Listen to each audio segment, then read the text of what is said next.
I'd like to acknowledge Australia's First Nation people as the traditional custodians of the land, and for this episode in particular, the Yorta Yorta people. I pay my respects to their elders past, present and emerging. When I'm making wine from those blocks, I really try not to do too much winemaking, I guess I can say. You want to let the personality of the vineyard block speak rather than put a winemaker's stamp on it. This is Over a Glass. I'm Shanteh Wale. Nick Brown is a fourth-generation vigneron at All Saints Estates in the Rutherglen, a true family-owned and operated business. Nick joins me to tell me more about working in a tight-knit family operation in one of the most important regions of Australia, the Rutherglen. Hi, Nick. Thanks for joining me. Thank you very much for having me. Oh, it's such a pleasure. Thank you for making the time.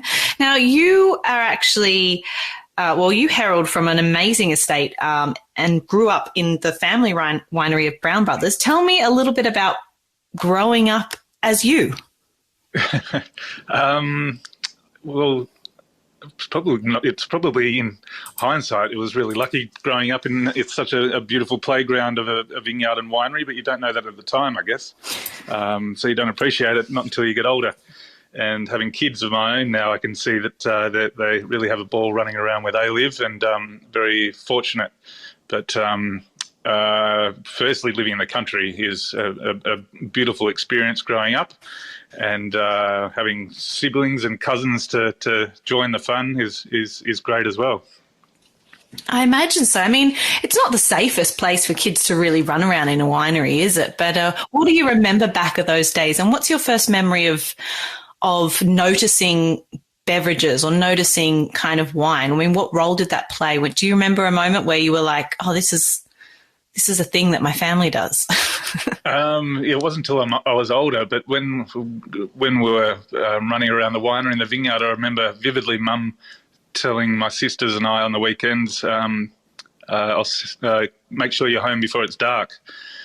So we'd leave the house in the morning and we'd be back right on sunset. So it was very brave of Mum and Dad letting us run around and not seeing us or hearing from us all day back before there were mobile phones where you could track your kids.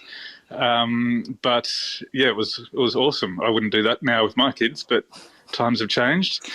But as far as wine goes, I, from a very early age, our mum and dad would let us smell and taste wine over dinner. They never did that outside of dinner time. So I think it was a really good introduction to being able to appreciate wine, but also doing that when there was food around. It really sort of gave you a respect for wine and where it was, where it had its place, and the sort of ceremony, I guess, of a family sitting down and enjoying wine and food with conversation.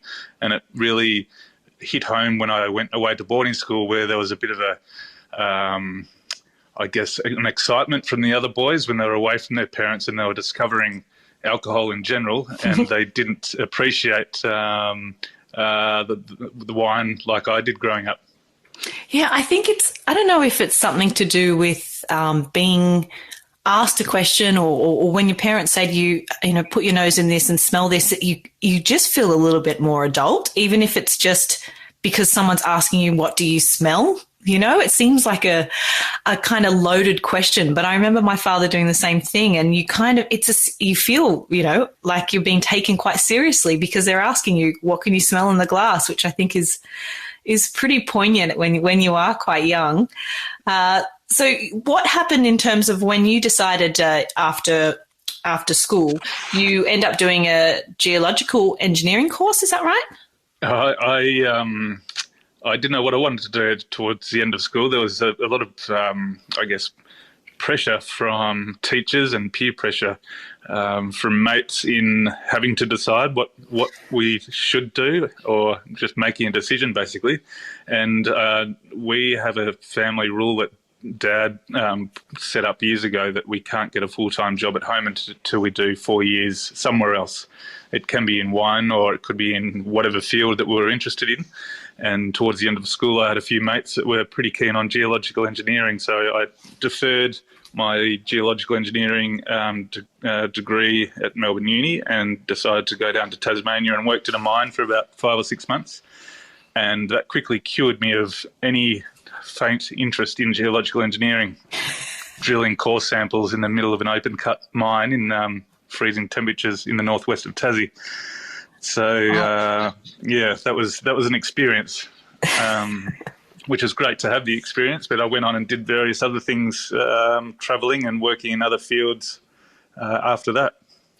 I think that that's so fantastic of your parents to say you need to go and do something for 4 years. I mean, it tends to be, I don't know if it's a farming kind of mindset, but, you know, it must be hard for parents when they want to keep you close and they want you to, you know, hopefully take over the family business one day, to say, go and just experience life. I mean, so much foresight in that, those instructions, isn't there? Yeah, I think you're right. And I think it's probably more commonplace from farming families, just because it's such a generational thing. And these days, I think my grandfather pulled my dad and his brothers out of school to help in the family business, and they may have wanted to go out and do something else that they were passionate about. But that's where the rule really came in for our family, that by I don't want to say pushing your kids out, but encouraging them to go and do something else for a few years. It really makes them yearn and fall in love with where they've grown up and where their family is and the patch of dirt. Absolutely. But it is also risky because they might fall in love with somewhere else. But luckily for you, that's not the case. So you travelled around Europe. What did you do in your travels around Europe other than, I don't know, were you backpacking or were you staying somewhere nice? No, it was certainly backpacking, working in, like a lot of Aussies do, working in a pub in London for a while and landscape gardening during the day in London. And then went from there and worked on boats in France and Italy and Spain, big sort of super yachts, scrubbing decks, and entertaining guests and looking after the upkeep of the boats. And then when I was working in some family friends in Bordeaux, their daughter worked for us for Vintage years ago and heard that I was floating around and invited me to stay with them and do Vintage with their business. And then I realised that wine was actually a really cool thing to work with and get into. So that's when I applied for Adelaide Uni, the winemaking course over in Adelaide, and moved from Europe back over to Adelaide and did the 4 years there. Amazing. And do you remember kind of, even on those super yachts, I mean, what an experience being able to travel. And I know that you said you're scrubbing decks, but did you notice that, you know, I don't know, the clients and things like that had an interest in wine? Did that kind of come up along the way as well? Yeah, it certainly came up, and the clients had some clients had an interest in wine. Some just drank wine because it was around, and they don't scrimp on wine over there. So, yeah, there was certainly an interest, but I always had my eye on what they were drinking and why they were drinking it and things like that. But really just working in European wine regions was the, I guess, the instigator or what sealed the deal for me to follow that passion. Oh, and we're so glad that you did. So you finished your degree in I can't even say that word today. Sorry, my apologies. I'm just going to say wine. You finished your degree in wine at University of Adelaide, and then you got a job at the Bridgewater Mill, which is one of my favourite spots. What were you doing there? So I was working up at Bridgewater Mill in the Adelaide Hills there on weekends whilst I was studying winemaking. Just in the cellar door, basically, and learning about the wine. So Bridgewater Mill was part of Petaluma brand, and the Bridgewater Mill had beautiful wines from Clare Valley Riesling right down to Rat and Bully for Cabernet and amongst others. So it was really good to get that hospitality experience and also another wine style and winemaker's style as well. Yeah, and I mean, God, such an iconic building in the hills as well. So such a beautiful spot to be. And then you moved over to Margaret River of all places. What pulled you over there? So as part of our fourth and final year at Adelaide Uni, we are required to do a vintage somewhere. So for the first few months of the fourth year, we can choose where we want to go, and we go and find ourselves a job in a winery. And I hadn't been to Western Australia or Margaret River before, so I applied for a job at Mosswood over in Margs, and worked in the cellar there for vintage, which was 2006 for a memory. Yeah, and that was a beautiful region and great wines, and got some really good experience there as well. Oh, that was more of a challenging year, wasn't it? 2006 for them? It was, yeah. There was a bit of rain came through. Yeah. Yeah, it was a bit of a wild vintage. On the flip side, when the grapes weren't ready or the weather wasn't great, then the winemaker would tell us we could all go for a surf for the day. So it was a great region and really good experience, even if the vintage wasn't a belter. I feel like you've timed everything very well, because you've had lots of outdoor things in amongst your travels. And it's a little sad when vintage isn't going according to plan, but being able to just go for a surf in Margs is not the worst second. So what did you find in terms of, your experience in Margaret River, and what were you thinking about perhaps, if you were returning back to kind of Rutherglen way, at making wine there? Did you feel that you could learn something from the experience of that region, or did you think, it's great to learn Cabernet and Chard and stuff here, but what am I going to do when I get to Rutherglen? Yeah, for sure. So the first most obvious one is the maritime climate over in Marg. So they have those cool breezes off the ocean during the night, which really cools the place down. But still have warm days, probably mild days, I'd call them, when the sun is out. So really nice, usually fairly tame climate during vintage. But as far as Cabernet and Chardonnay go, I knew that I was going to move to Rutherglen when I'd finished my studies, and I really was trying to find out why Rutherglen hadn't been hanging its hat on table wines.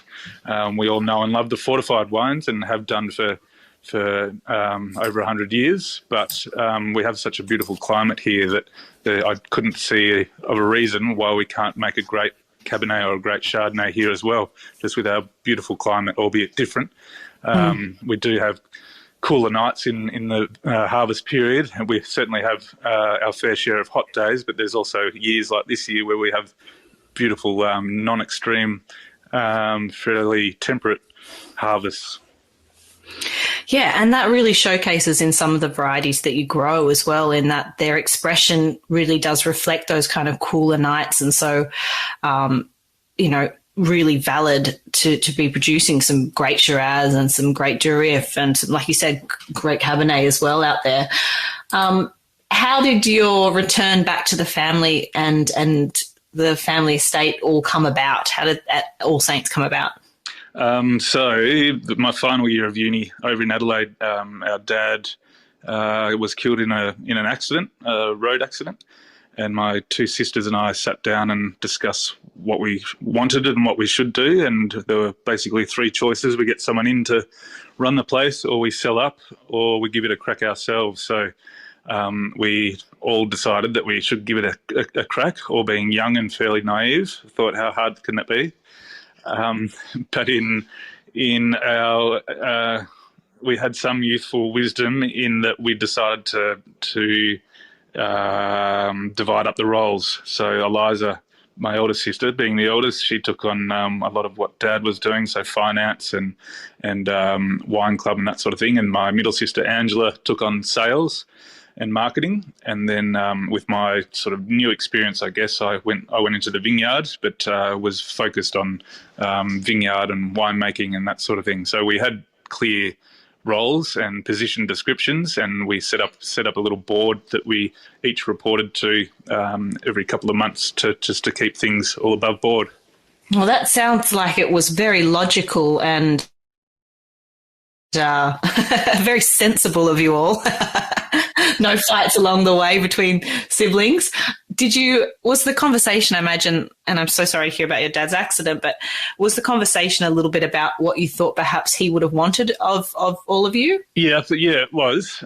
Dad never pushed us into coming to work here or what stream of the business we should go into, but I think by osmosis, he sort of somehow drip fed us over years the better bits of the wine industry and gauged what piqued our interest. So we kind of naturally, with that osmosis as well, steered ourselves into those areas of where we're most passionate about. So to answer your question, yeah, I think we probably chose those areas for one another by what Dad might have thought we could do or handle. But we're all still doing those roles now to a certain degree, which we must have made the right decision along the way. Absolutely. Well, I mean, it's no mean feat to have a successful business and to run it with family. So already I think you're way ahead of the game. I wanted to ask just a question, if you're okay, about Peter Brown, your father. What was he like? I mean, he was one of the first, the original brothers of Brown Brothers of Millewa, and they just have such a long history in Australia. But what was your father like as a personality? He was a man of few words, but the words that he did speak, people usually listened. And he was very inquisitive. He wanted to know the whys and the hows of everything, whether it be wine or viticulture, sales. On the weekends, he'd pull a bulldozer apart and put it back together just because of his interest. He was a man of dreams. He loved thinking outside the box. He was wanting to put wine in cans about 30 years ago. And he was a pilot, flew a little plane around on the weekends. He was, a bit of a unicorn, but unfortunately it's not until someone passes that you often hear the really nice stories about them. So we still get people coming to Celador and our wine club events telling us little stories about Dad over their journey of knowing him back in the day, which are really nice to hear. Yeah. He was a good human. I think that it is funny that you do hear those stories later, but at the same time, it's a bit like, finding out more information over time just keeps the mystery and the personality and the soul of that person just forever present. And I think that it's lovely, especially for you to have people to come in and to find out a little bit more that pieces together the mystery of the man, I suppose. Yeah, it is nice. Yeah, it continues. It lives on. Definitely. Now, you've got some incredible antique vines that you have at All Saints Estate. Some Shiraz that dates back to the 1920s, some Marsanne, which I'm fascinated about. What's your approach when you kind of are making wines from these old, I imagine pretty gnarly looking vines now in today's day and age? Oh, they are gnarly and they're very cool. As you said, there's one block of Shiraz was planted in 1920 and a block of Muscat in the same year. And the Marsanne was planted in 1959. And they're beautiful old vines and they're all hand-picked and they used to be trained up a stake, so prior to trellises being around. But when I'm making wine from those blocks, I really try not to do too much wine making, I guess I can say. It's you want to let the personality of the vineyard block speak rather than put a winemaker's stamp on it. So the Marsanne vines are very low yielding because of their age, and they have a really beautiful aromatics and texture to the wine, which I certainly try do nothing to meddle with that. I just want to carry that through to the finished wine in bottle. And the Shiraz is the same. It's an accountant's nightmare because the block of Shiraz, the vines only produce about 4 bunches per vine. Mm-hmm. So if the accountant had their way, that we would have bulldozed that about 50 years ago because the yield's so low. But from a winemaking perspective, it makes a beautiful, concentrated, rich, interesting wine. Yeah, and it's a shame, isn't it, that it doesn't always make sense on a numbers basis, but it sometimes can be the heart and soul, or the wine that makes you giddy with pleasure when you can produce them. So I'm very glad that you fought against that. Yeah, thank you. And you've also got you've had some really great ratings from James Halliday on your Giriffe and, of course, your fortified wines. We haven't ever spoken, I think, on this podcast about Giriffe. Do you want to talk a little bit about how it behaves, or what, the style of wine? Because I think I certainly appreciate it because it has such a long history, and I think it's a really unique wine, and I think it has such a strong following in the marketplace, but perhaps albeit a small following. So tell me a little bit about what your thoughts are on Giriffe. So Giriffe's parents were Shiraz or Syrah, and Peloursin, spelt Peloursin. And there was a botanist at the University of Montpellier over 100 years ago, and he crossed those 2 varieties to make a new one and named it after himself. His name was Dr. Francois Giriffe. So after phylloxera came through, Victoria, one of the Victorian viticulturists, was sent over to France to find some varieties that could be replanted and would grow well around the Victorian regions. And that viticulturist, Castella, I think his name was, one of the varieties he brought back was Giriffe, and it was planted in Rutherglen. And Giriffe was made in Rutherglen into port for quite a few years because Giriffe is quite high in tannin naturally. In America and also South Africa, I believe, they call it Petite Syrah. So it's the same variety, but we call it Giriffe and they call it Petite Syrah because the bunches look like small Shiraz bunches on the vine. And the berries are quite small, and because the berries are small and the tannin is in a lot of tannin is in the skins, it means there's a higher ratio of tannin in the skin to juice in the pulp. So that made winemaking with Giriffe into port an obvious choice. But as tastes have changed, we have started to make, well, most of the Giriffe in Rutherglen now is made into table wine, so it's a straight red wine. And up until about the 1990s, it was made into an absolute beast of a wine by a lot of the wineries, so really big, rich, high alcohol, high tannin, a wine that was just in excess of everything.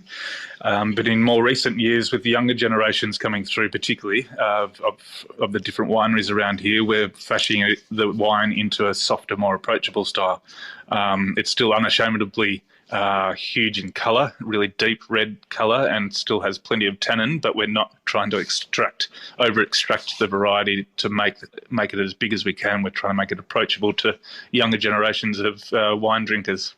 So it's as you said, it's more of a niche, smaller market for Giriffe, but it's really exciting when we get out and pour the wines, the new age Giriffes for sommeliers and younger generation at Cellador that haven't tasted it before, and seeing their eyes light up, particularly in the cooler months. Yeah, I found it not a challenge, but a kind of.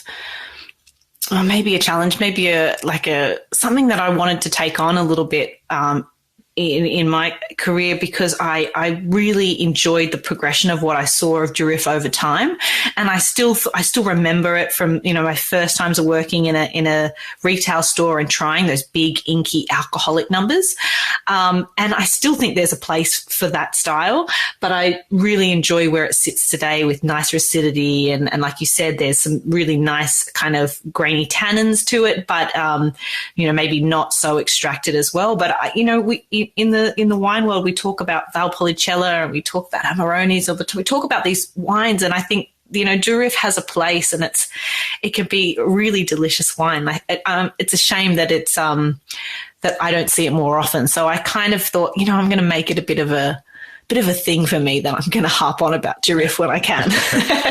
Yeah, good. Thank you. Yeah, there's certainly many styles still, so it's a fun variety to search out and start to understand the different styles and how they're made. Yeah. What is the greatest part of your job and making wine in Rutherglen, and what's probably the biggest challenge as well of making wine in the region?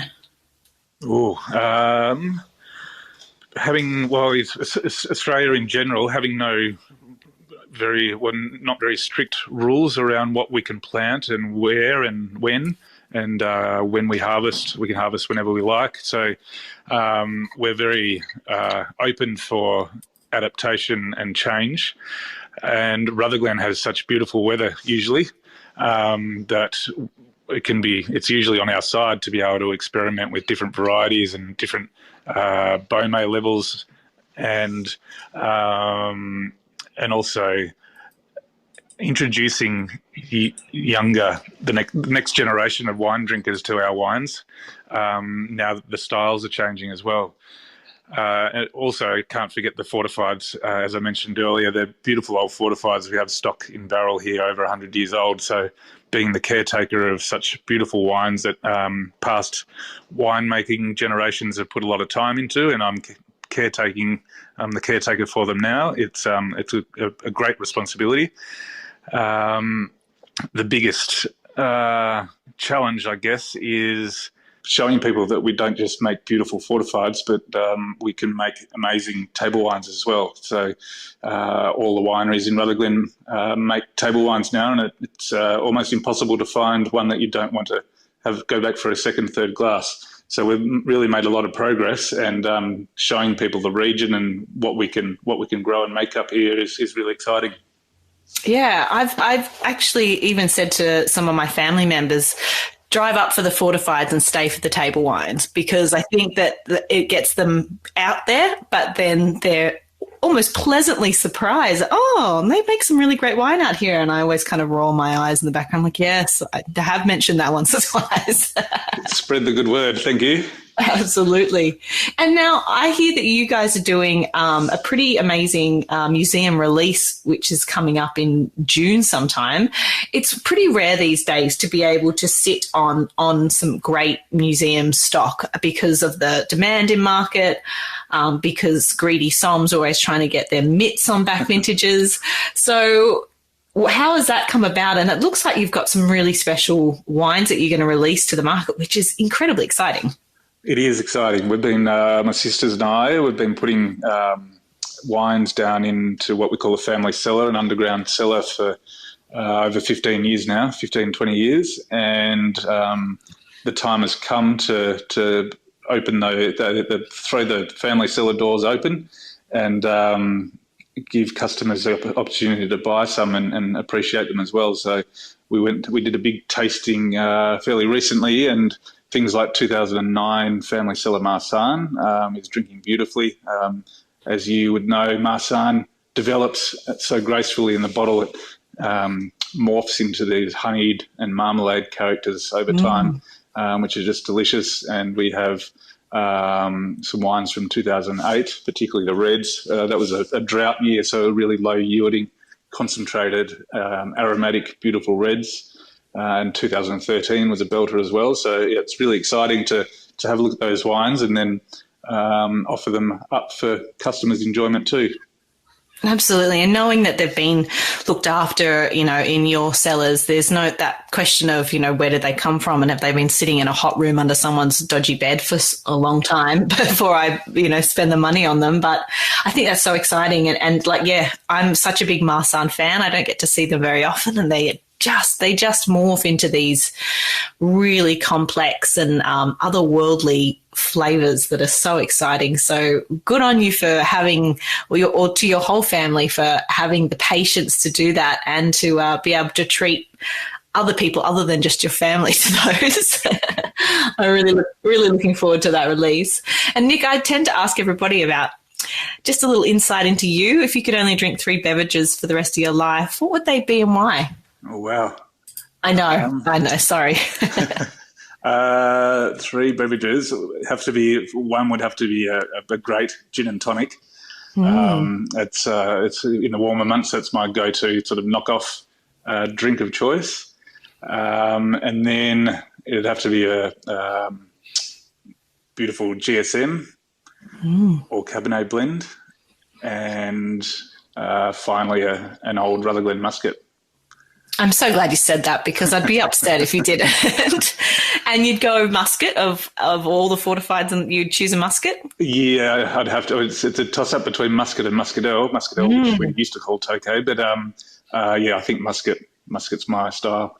I flip-flop between the two, and I understand why, because, muscat, those red berry flavors that you can get, and, they're just so delicious, but their muscadel's got, all those beautiful kind of toffee aromatics. Oh, they're so delicious. So hard to have to pick one. I'm impressed that you're so decisive. Well, Nick, it's been so nice to get to know a little bit more about you, and especially about All Saints Estate. I'm looking forward to that museum release, and I'm going to be watching to see what comes up.